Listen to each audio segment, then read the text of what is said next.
I think I wasn't clear if I'm enjoying the power of controlling all of these people, or if I don't understand why kids look at me frightened. Why are they running away when I'm walking into the street? Before my service, I work as an educator.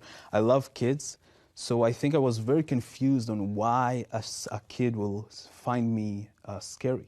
You know, I realize now in perspective, it got to do something with the fact that I have my boots on, my uniform, my helmet, my 6 packs of ammunition, my 2 hand grenades, my M16 in my hand.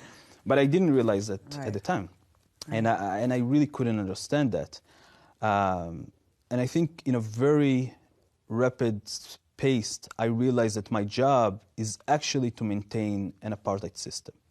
Very early on, I understood that the rights that the Jewish settlers have are not the rights that the Palestinians have. I understood that I cannot touch a Jewish settler if he is attacking a Palestinian. The best I can do is call a local police department to come handle it, like I would do at home in Jerusalem. So these Jewish settlers that live in Hebron are living under the same rights that I live in Jerusalem, but the Palestinian next to them, next house over, next building over, sometimes next apartment over, lives under my rule, my military rule.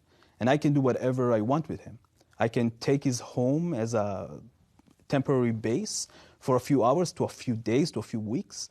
I can decide that I'm arresting the people of the house and tying them up to the fence of my base.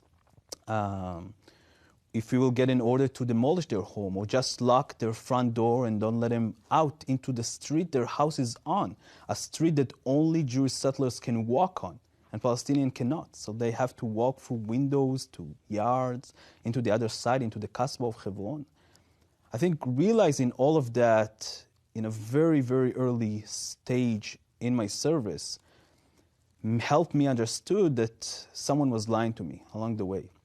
I didn't feel like I'm protecting anyone. I didn't feel like I'm helping anyone feeling more safe.